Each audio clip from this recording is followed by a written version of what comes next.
Assalamu alaikum students of class 7. How are you? Dear students, today is our first academic lecture. We are going to start our studies of class 7 SST from chapter number 14, that is the history chapter of your book. History portion का पहला chapter है National Unity and Freedom Movement. Open up page number 65 of your books. आप start of the title of the chapter जो है इसमें आप देख सकते हैं कि एक आप लोगों की लाइब्रेरी और हॉल की पिक्चर बनी हुई है जिसको खालिदीन हॉल और लाइब्रेरी के नाम से जो फेमस है।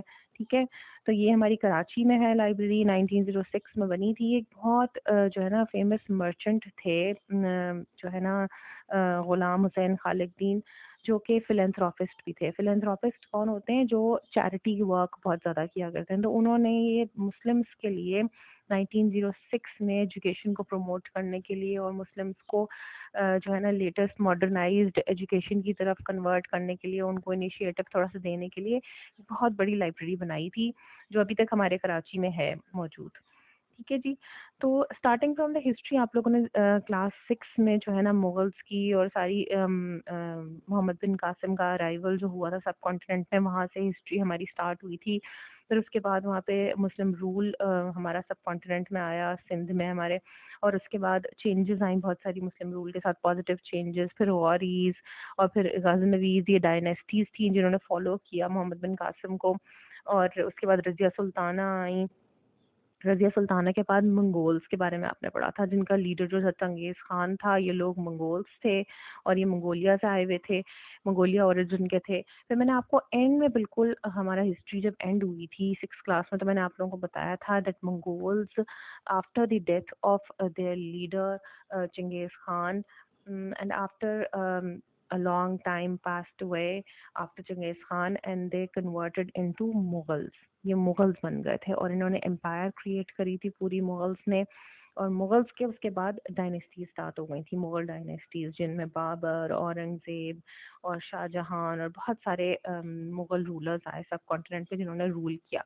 So the last ruler who ruled in the subcontinent as a Mughal ruler was Aurangzeb, and after him his son Bahadur Shah Zafar. Bahadur Shah Zafar जो थे ना, he was the last Mughal ruler. इनका Mughal rule बहुत week था because of a lot of reasons के वो उनमें वो वाली स्किल्स नहीं थी रूल करने की, उनकी आर्मीज वीक थी, उनकी अटेंशन बजाय एक जो है ना रूल को स्ट्रॉन्ग और केपेबल बनाने के, उनकी अटेंशन थोड़ी सी लग्जरीज की तरफ चली गई थी और वो लग्जरीज में पड़ गए थे। उनको अपनी लाइफ में जो है ना थोड़ा ज़्यादा इंटरेस्ट हो गया था रूल से ज़्यादा, अपनी एम्पायर से ज़्यादा, तो उसकी वजह से एम्पायर उनकी वीक हो गई। And after that Bahadur Shah Zafar के ही रूल में ब्रिटिश ने सब कॉन्टिनेंट में अपना जो है ना अपनी बेसिस स्ट्रॉन्ग करनी शुरू कर दी थी। ईस्ट इंडिया कंपनी यहाँ पर आ गई थी। आए तो वो बेसिकली मर्चेंट्स की फॉर्म में थे कि हम यहाँ पर ट्रेड की अपॉर्चुनिटीज़ लेकर आ रहे हैं सब कॉन्टिनेंट में।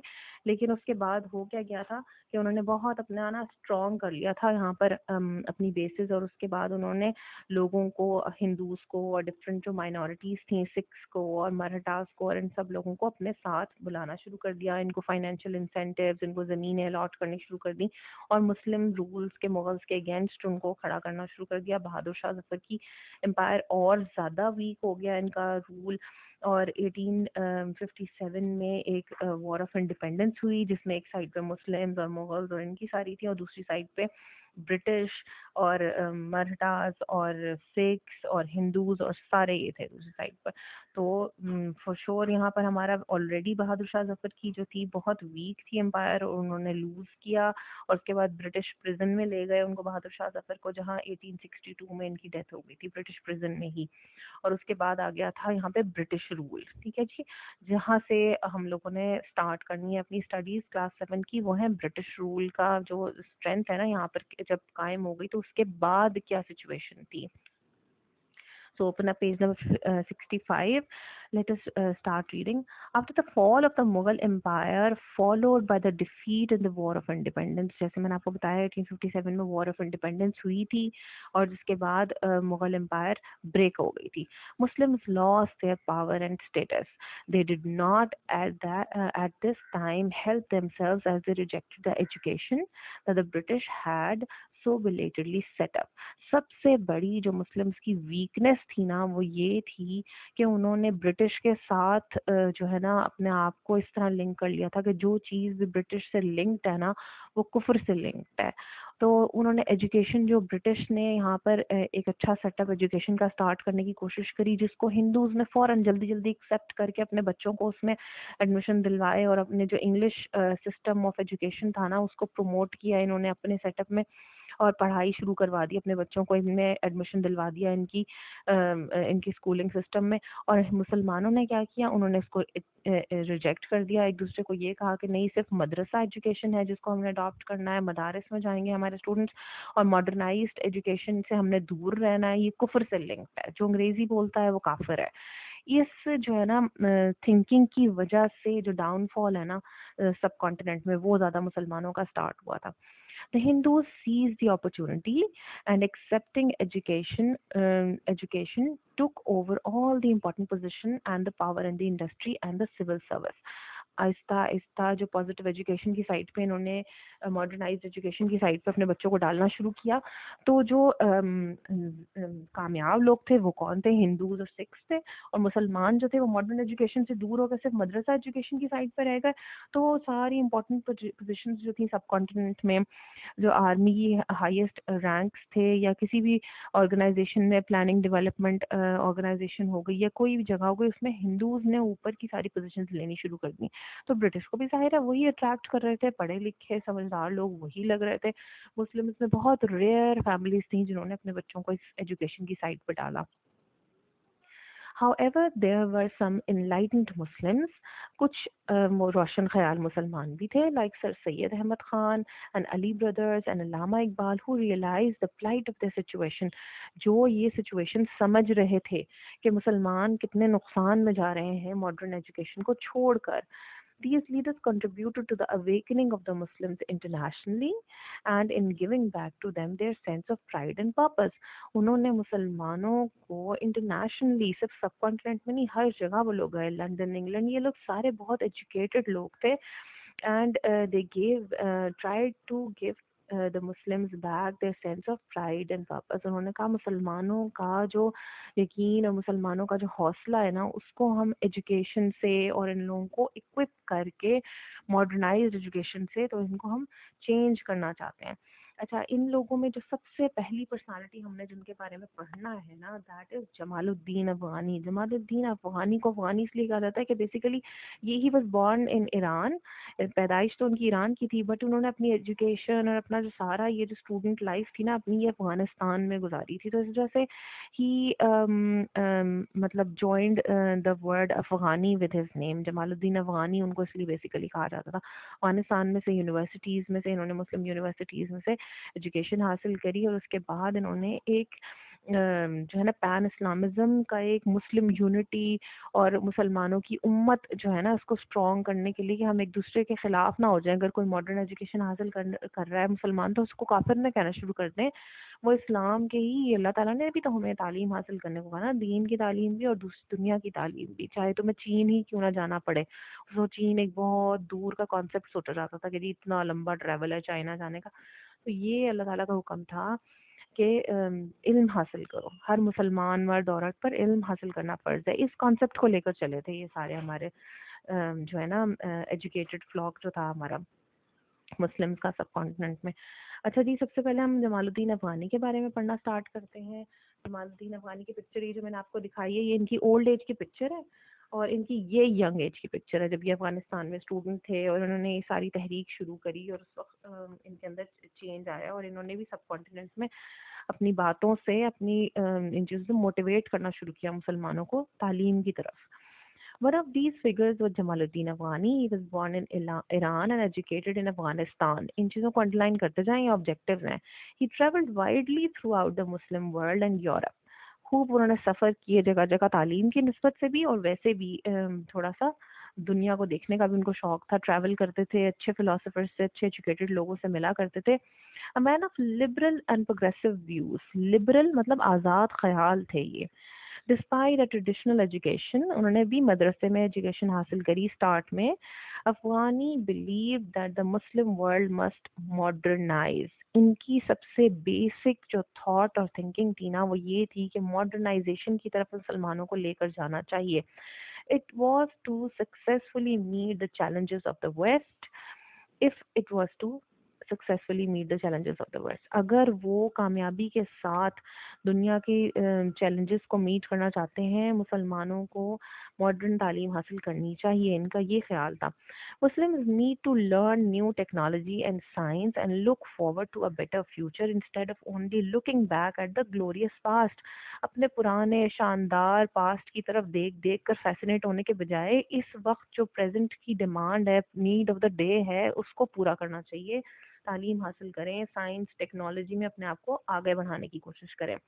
जमालुद्दीन अफगानी बिलीव्ड इन पैन इस्लामिज्म, इसको सर्कल कर लें, pan Islamism it's a very important concept, ये आपके ऑब्जेक्टिव्स में भी आता है और आपको काफ़ी दफ़ा इसको टेस्ट किया जाएगा।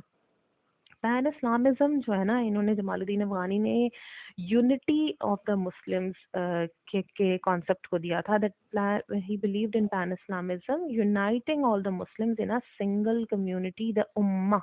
वो कहते थे कि पैन इस्लामिज्म क्या चीज़ है, कि हम मुसलमानों को एक उम्मत की तरह हम लोग उसको यूनाइट करें। ठीक है, हम एक दूसरे के खिलाफ, एक दूसरे को काफिर का फतवे लगाने के बजाय हम यूनाइट हो जाए और एक स्ट्रॉन्ग उम्मत की तरह बन के और एक मॉडर्नाइज्ड जो है ना सोसाइटी बनाने की कोशिश करें। He was strongly in favour of इज्तिहाद। इज्तिहाद क्या चीज़ है बच्चों? इज्तिहाद is to take legal decisions according to reasoning from Quran and सुन्ना। ठीक है ना, जो हमारा फिक्का कुरान सुन्ना ने जो हम कहते हैं ना इस्लाम एक कंप्लीट कोड ऑफ लाइफ है, तो उस कंप्लीट कोड ऑफ लाइफ को मॉडर्नाइज थोड़ा सा करने की कोशिश जब करें ना, जैसे कैमरा, मोबाइल, ये चीज़ें उस वक्त हजूर पाक सल्लल्लाहु अलैहि वसल्लम के ज़माने में नहीं थी। ठीक है, तो अब अगर हम उसको मॉडर्नाइज करने की कोशिश करें तो उन लॉज और रूल्स को, कि अगर वही लॉज जो हजूर पाक सल्लल्लाहु अलैहि वसल्लम ने कुरान में सुन्नत में जिस तरह हमारे आए हैं, उनको जब हम मॉडर्न सोसाइटी से लिंक करते हैं ना और सारे उलेमा बैठ के रीजनिंग के साथ के ये चीज़ें डिमांड ऑफ द डे हैं, इनके बगैर इनको अगर हम कुफर के फतवे लगाते रहें कि जी मोबाइल नहीं इस्तेमाल करना और इसको किसी तरह भी सोसाइटी का पार्ट नहीं होना चाहिए, बच्चों को टीवी को नहीं देखने देना, हाथ नहीं लगाने देना, तो वो किस तरह मॉडर्नाइज होंगे? तो उन्होंने इज्तिहाद का कॉन्सेप्ट लेकर आए ये, ठीक है, जिसमें मॉडर्नाइजेशन ऑफ इस्लामिक कॉन्सेप्ट्स था, दैट इज इज्तिहाद। इसको इज्तिहाद कहते हैं, इसको आज भी एक्सेप्ट किया जाता है, हमारे उलेमा भी इसको एक्सेप्ट करते हैं कि आजकल के ज़माने के हिसाब से जो प्रॉब्लम्स अराइज होती हैं उनको कुरान और सुन्नत से किस तरह टैकल किया जाए। ठीक है, तो and interpreting interpretation of the Islamic laws, ये इंटरप्रिटेशन मतलब एक्सप्लेनेशन, इंटरप्रेट करना इस्लामिक लॉज को अच्छी तरह से एक्सप्लेन करके उनको रिलेट करना कि इस्लाम में ये लॉज हैं, तो अगर इनको हम प्रेजेंट डे के हिसाब से करें तो फिर कैसे कैसे होंगे changes. He supported the parliamentary style of government, which gave a voice to the common man and limited the power of kings and rulers. उनका दिमाग में ये कॉन्सेप्ट था कि जो इस्लामिक सोसाइटी होनी चाहिए ना, उसमें पार्लियामेंट्री स्टाइल ऑफ गवर्नमेंट होनी चाहिए, डेमोक्रेसी होनी चाहिए, जिसमें जैसे हमारी आजकल है बहुत से लोग जो होते हैं ना, डिफरेंट काउंसलर्स और ये सब होते हैं बैठे हुए सेक्रेटरीज वगैरह, जो आपस में वोटिंग करके डिसीजंस लेते हैं। ठीक है, जो किंगशिप और रूलर सिस्टम होता है ना, उसमें एक आदमी होता है, जैसे एक मुगल है, बाबर है, औरंगजेब है, वो रूल उनका है, सारे डिसीजंस उन्होंने लेने हैं, सारे फैसले केसेस उनके हाथ में होते थे, तो वो लोगों से मशवरा लें या ना लें उनका अपना डिसीजन होता था। इन्होंने इस चीज़ के अगेंस्ट आवाज़ उठाई थी कि नहीं, रूलर सिस्टम नहीं होना चाहिए, एक बंदा नहीं होना चाहिए जो डिसीजंस ले रहा हो, सारे लोग मिलकर वोटिंग के थ्रू करें। Afghan Afghan's cause for national independence made him popular with the younger educated Muslims. However, his revolutionary ideas, उनके जो नए किस्म के आइडियाज़ होते थे, उन्होंने ऑर्थोडॉक्स पीपल, जो पुराने कदीम ज़माने की सोच वाले लोग होते थे, उनको बहुत डिस्टर्ब किया, वो परेशान हुए, इनके अगेंस्ट उन्होंने वॉइसेस उठाई। लेकिन जो यंग जनरेशन थी ना, वो इनकी बात समझ भी रहे थे और उसको फॉलो भी कर रहे थे। ठीक है, So he was very famous and popular among the young and educated people. Okay, students, today your home assignment is question number 1 of your chapter. It is related to Jamaluddin Afghani. What did Jamaluddin Afghani think was required for Muslim to succeed in the modern world? ठीक है, तो ये आप लोगों को मैंने जो हम लोगों ने फर्स्ट बल्कि सेकंड पैराग्राफ में अपने किया ना, यहाँ से आप लोग इसका आंसर चेक कर सकते हैं कि हाँ जी, that Jamaluddin Afghani was a man of liberal. यहाँ से आप स्टार्ट कर सकते हैं इसका answer. Okay, he was a man of liberal and progressive views. Despite his traditional education, he believed in the Muslim world. He believed that the Muslim world modernized if it was to successfully meet the challenges of the West. And यहाँ तक आप glorious पास तक कर सकते हैं. उसके बाद pan Islamism को भी आपने ज़रूर देना है. He had a very strong concept. He believed in pan-Islamism, which means uniting all the Muslims in a single community as an ummah. Okay? तो यहाँ तक आपने इसका आंसर एक प्रॉपर पैराग्राफ में देना है. एक 5 मार्क्स के क्वेश्चन के हिसाब से उसको आपने सॉल्व करना है. That is the first comprehension question of your chapter. That is all for today. Okay. Allah Hafiz. Best of luck.